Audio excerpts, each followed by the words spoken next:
Before this morning's group meditation, let us explore the sagely assistance and doing nothing described by the Tao Te Ching's third chapter.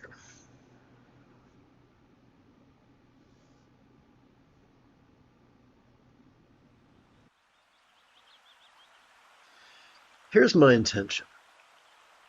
That together as a team, if you're watching on the Tube app, that we conversationally recite the third chapter 12 times.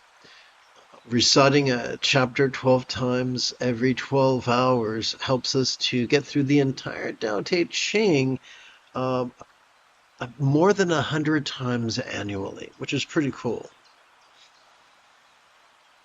If you're watching on the Clock app, no problem, just listen and enjoy the show. Let's begin with our first repetition. If you overesteem great men, the people become powerless. If you overvalue possessions, the people begin to steal.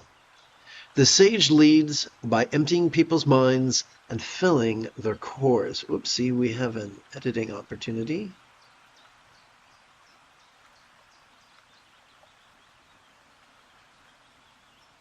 By weakening their ambition and toughening their resolve.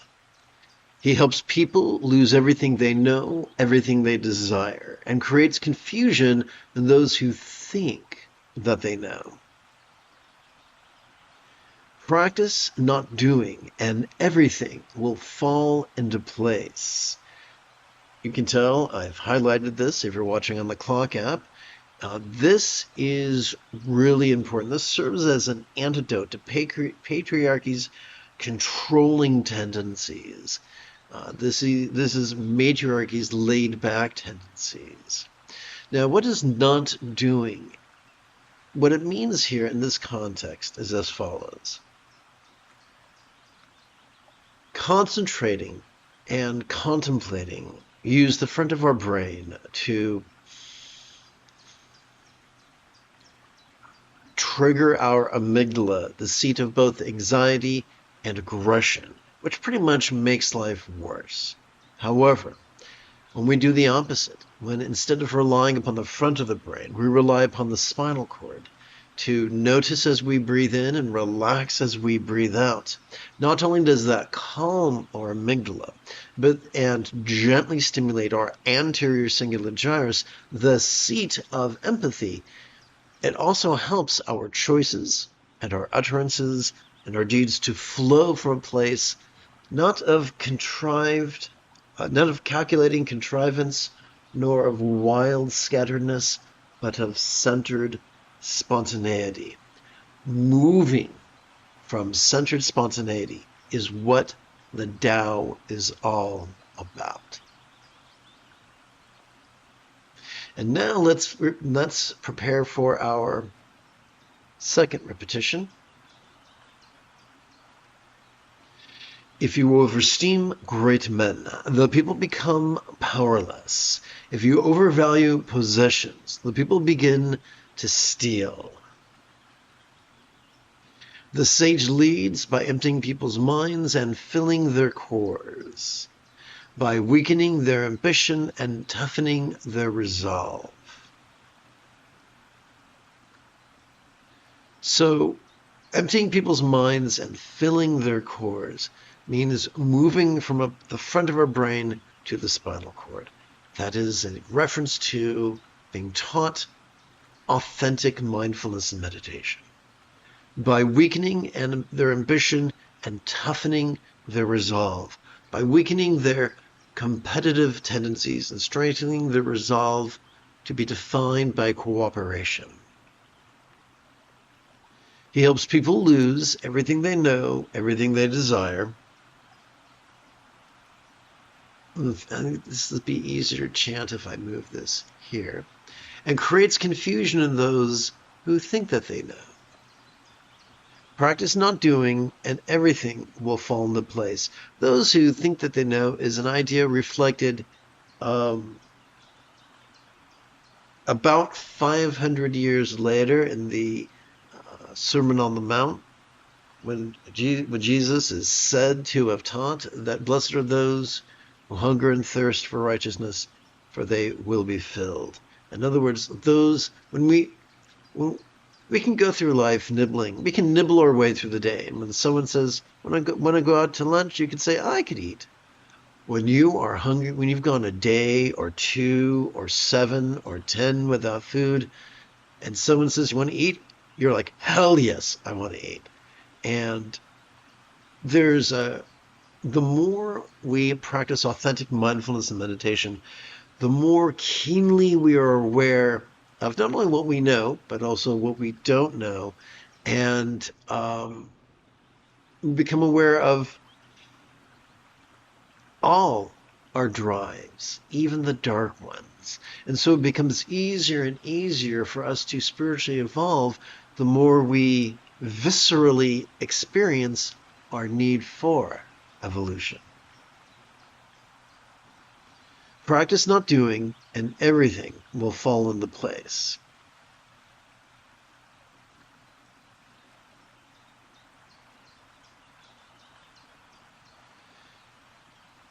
If you overesteem great men, the people become powerless. If you overvalue possessions, people begin to steal.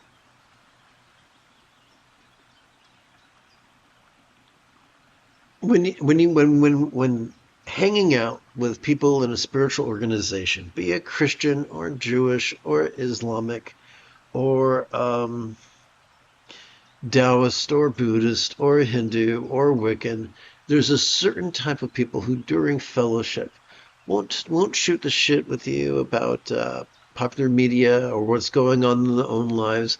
They'll just mindlessly praise the teacher as if doing so somehow made them good or wise. And that's a huge mistake. It's universal. Most humans do it. It's not unique. It's not even unique to the spiritual world. We see it in the secular world as well. When exposed to enough stress, we tend to revert back to a vertical devotion oriented towards a real or imaginary parental figure. When we are secure and healthy, we sink into a horizontal love for our social group. So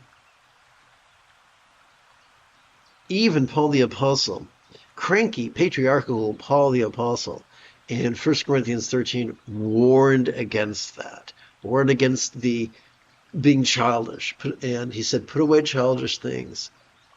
And then went on to say, between devotion and love, choose love. So overesteeming great men keeps us children in the worst sense of the word. Let's continue. If you overesteem great men, the people become powerless. If you overvalue possessions, the people begin to steal. The sage leads by emptying people's minds and filling their cores, by weakening their ambition and toughening their resolve. He helps people lose everything they know, everything they desire, and creates confusion in those who think that they know. Practice not doing, and everything will fall into place. Oops, wrong button.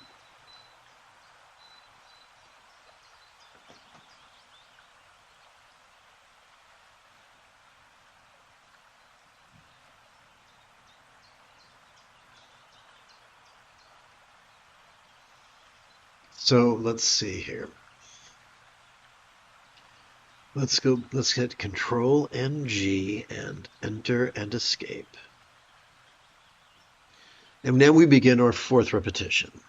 If you overesteem great men, the people become powerless. If you overvalue possessions, people begin to steal. The sage leads by emptying people's minds and filling their cores. So in alternate translations, it reads, filling their bellies. And it's important not only to live in cooperation, but to take care of those in our sphere of influence, be they neighbors, friends, people sharing the same city, people sharing the same continent, people sharing the same planet, to do whatever we can to make sure the basic needs of others are met. Food, shelter, clothing. These things are imperative. Those on the path of competition will not even concede that water is a human right. Let's move forward.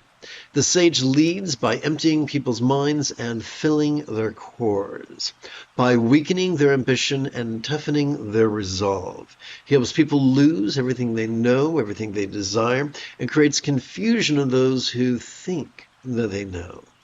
Practice not doing, and everything will fall into place.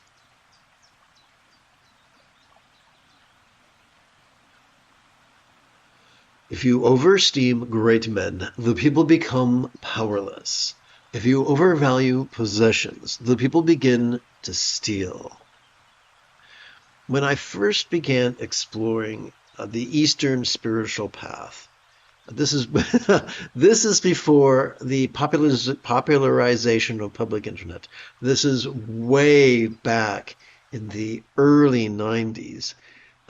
When I was living as a construction site security guard in a trailer, and I had a what's it called, a post office box. That's how I would receive mail, and so I would get a free magazine at the health food checkout about yoga and look up everything about meditation. And because I had no starting point and no budget for books and whatnot, I would I would call people on the phone and ask them to be on their mailing list. And I got all these catalogs for pseudo-spiritual tchotchkes.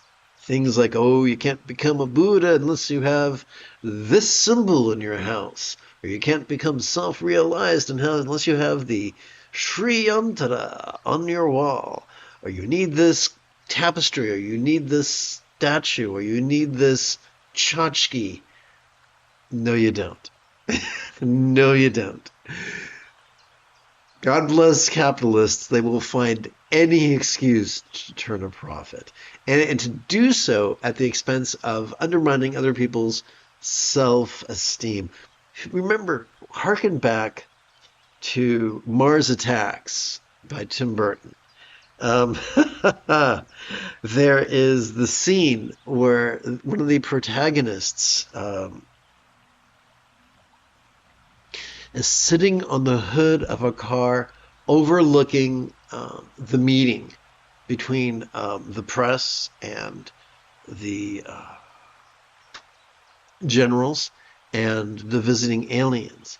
And so she's at a safe distance, sitting on her hood of a car, sitting on an expensive tapestry with an expensive set of crystals on either side of her, petting them like they were her favorite pets. And Annette Bening, that's who that was played by. And way back, there was a tremendous rise in popularity in the early 90s for crystals. And people were saying, oh, yeah, man, you got to buy this $1,000 crystal or you'll never become a Buddha. You'll never be enlightened. Malarkey. You don't need tchotchkes. And if you do, then someone who's truly spiritual should give you one. And so there's a wonderful, rule of thumb that one of my Taiwanese teachers insisted. And it goes like this. If a teacher won't give you a book, but will only sell you a book, their teaching probably isn't worth listening to. That's why I make all my teachings available as PDFs or videos for free download. The PDFs are for free download and the videos are for free access on YouTube. I don't even have an advertisement agreement. That doesn't stop YouTube from putting advertisements on my videos, but I don't see any profit from that. That's really, really important to me. Let's move forward. If you overvalue possessions, the people begin to steal. The sage leads by emptying people's minds and filling their cores, by weakening their ambition and toughening their resolve. He helps people lose everything they know, everything they desire, and creates confusion in those who think that they know. Practice not doing, and everything will fall into place.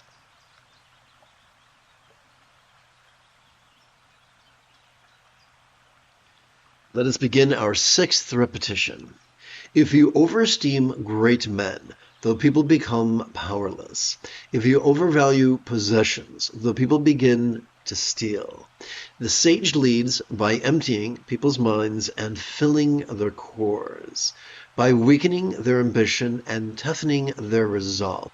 To my friends in the Clock app, if you want, you can head over to my Tube app and follow along and read along with us, but you don't have to. He helps people lose everything they know, everything they desire, and creates confusion in those who think that they know. Practice not doing, and everything will fall into place. Let's begin our 7th repetition. If you overesteem great men, the people become powerless. If you overvalue possessions, the people begin to steal. The sage leads by emptying people's minds and filling their cores, by weakening their ambition and toughening their resolve. He helps people lose everything they know, everything they desire, and creates confusion in those who think that they know. Practice not doing, and everything will fall into place. Let's see, Control G, and let's go back to the starting bit and begin our 8th repetition.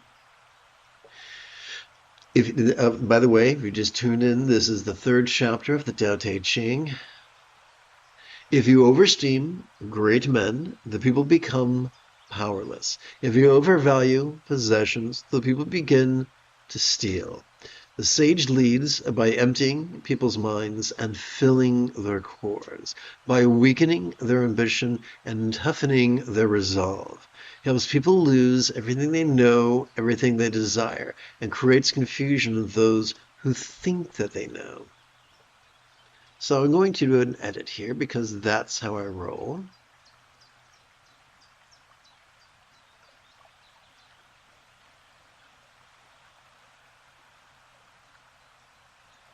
Okay.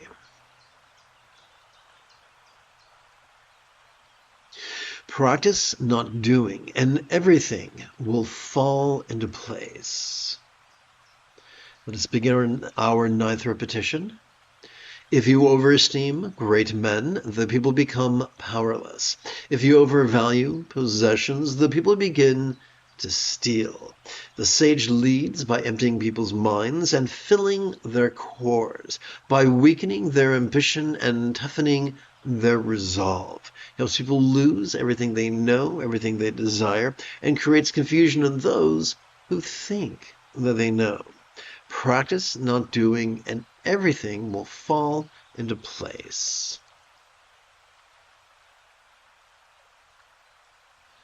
Let us begin our 10th repetition. If you overesteem great men, the people become powerless. If you overvalue possessions, the people begin to steal. The sage leads by emptying people's minds and filling their cores, by weakening their ambition and toughening their resolve. He helps people lose everything they know, everything they desire, and creates confusion in those who think that they know. Practice not doing, and everything will fall into place. Let us now begin our 11th repetition. If you overesteem great men, the people become powerless. If you overvalue possessions, the people begin to steal.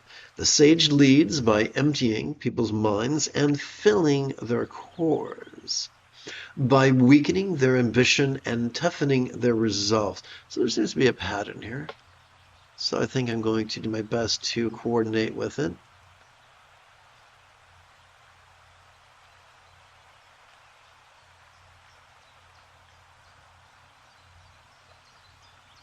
Okay. By weakening their ambition and toughening their resolve. He helps people lose everything they know, everything they desire, and creates confusion in those who think that they know. Practice not doing, and everything will fall into place. This brings us to this morning's 12th and final repetition of the 3rd chapter of the Tao Te Ching. If you overesteem great men, the people become powerless. If you overvalue possessions, the people begin to steal. The sage leads by emptying people's minds and filling their cores, by weakening their ambition and toughening their resolve. He helps people lose everything they know, everything they desire, and creates confusion in those who think that they know. Practice not doing, and everything will fall into place. Having concluded our opening recitation, let us now shift gears.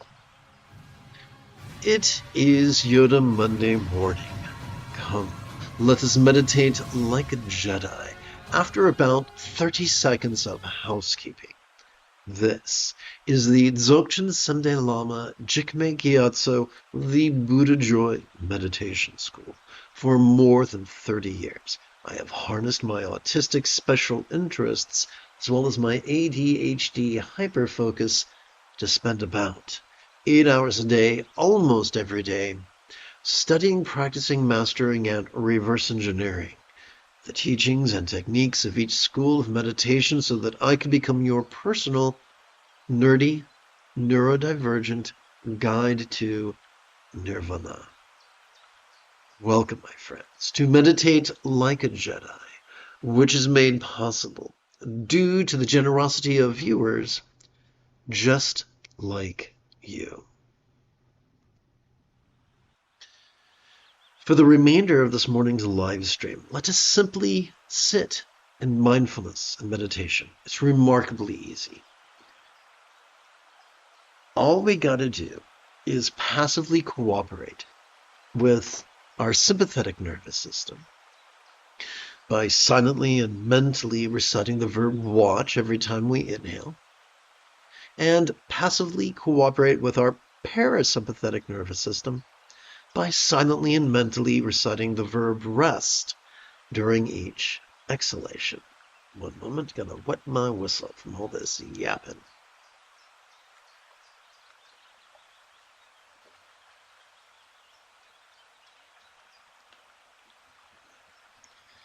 If you, like me, are prone to arthritis, I encourage you to gently adjust your legs about every 15 minutes or so. Let's practice. Oh, yes, by the way. So let's start practicing right now.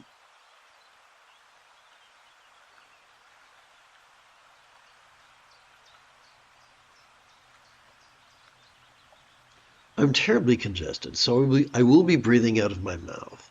So if that makes me look extra stupid, now you know why. Or I should say, so if I look extra stupid, now you know why.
Now, the moment you have a specific question about Buddhist or Taoist philosophy or meditation, do not hesitate to type your question in great detail in the chat window, for I tend to check for questions about once every 5 minutes or so.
Remember, the moment you have a specific question about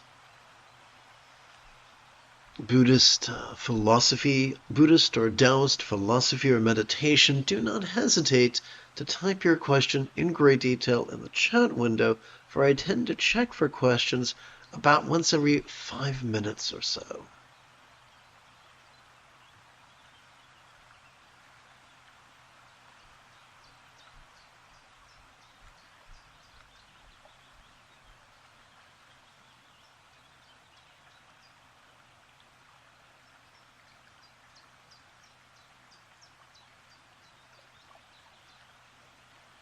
So mindfulness is simply watching mind's antics, watching them vulnerably, passively, viscerally, randomly, and fleetingly. Whoops. Excuse me. So,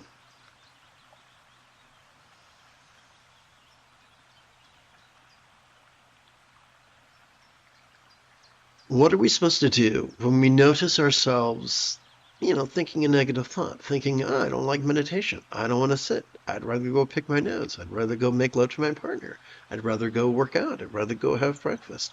What do we do with that aversion? What do we do with those desires to make love or eat or go watch TV? Simple. We use the universal antidote. What's that? Watching and resting in harmony with our breathing. Whether we watch something external or internal, physical or mental, pleasurable or painful, interesting or boring, glorious or grotesque.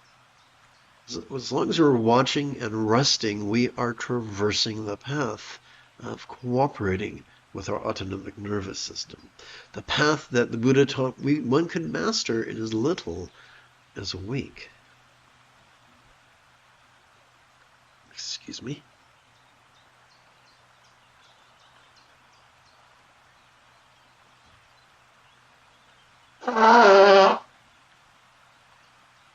Oh yes, all class, all the time.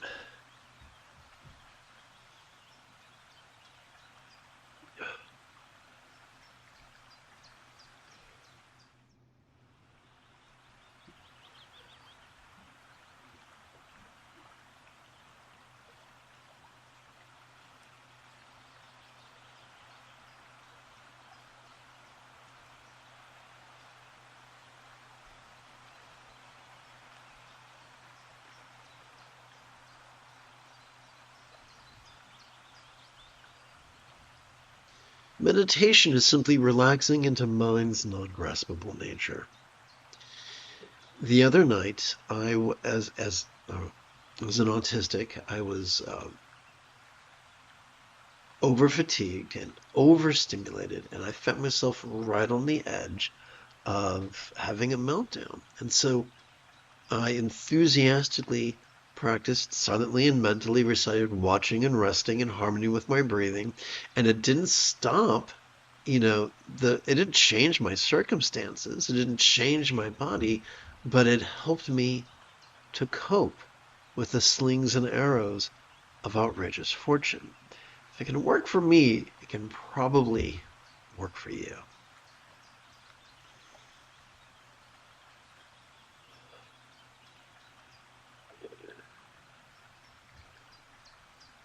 As children, we were told when you feel angry, count to 10. What's even more effective is to watch and rest.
There are many people who try to philosophize their way out of emotional pain.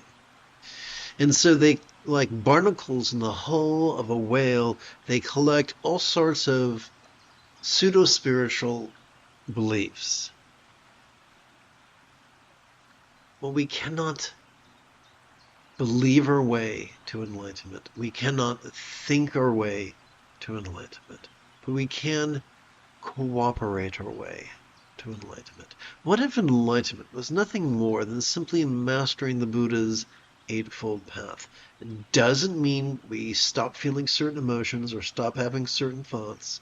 It simply means we've mastered the Buddha's set of techniques. And what if the key to those 8 techniques was simply the final 2, the 7th and 8th techniques of simply watching and resting?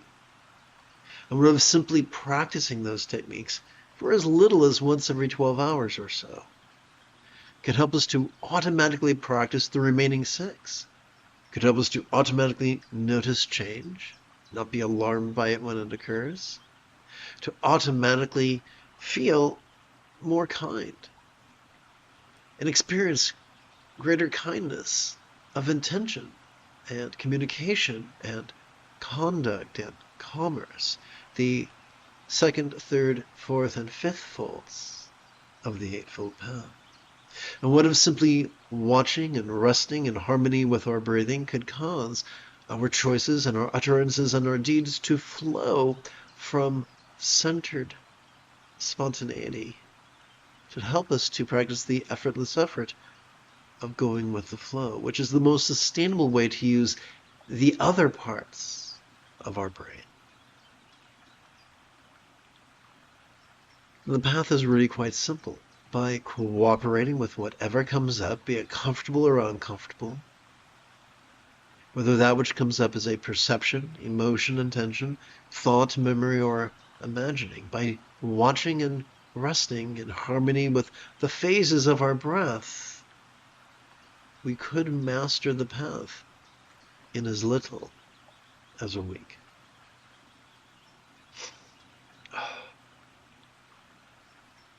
But I don't think I'll master this nose.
If you, like me, are prone to arthritis, I encourage you to gently adjust your legs every 15 minutes or so.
Remember, the moment you have a specific question about Buddhist or Taoist philosophy or meditation, do not hesitate to type your question in great detail in the chat window for a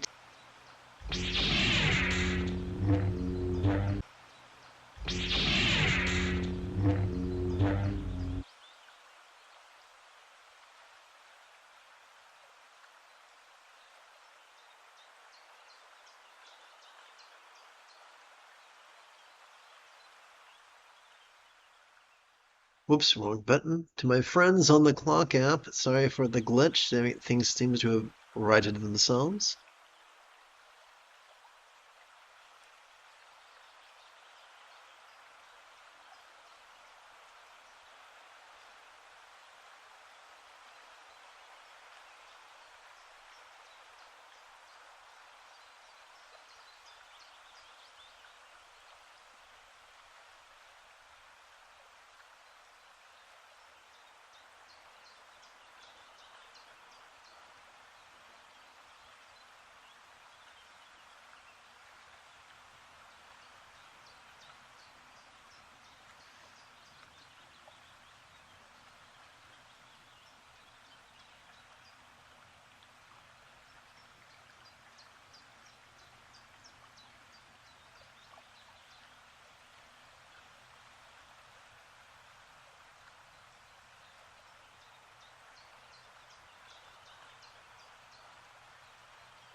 You have taken your first step into a much larger world.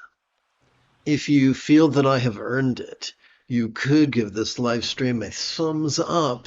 You could even help support this channel. In about 10 3/4 hours, I would very much like to return to lead tonight's evening meditation class. Actually, I misspoke. I would rather prefer to return in about 2 3/4 hours for this morning's brunch meditation class and group practice. And if you are as geeky as me, may the Force be with you always.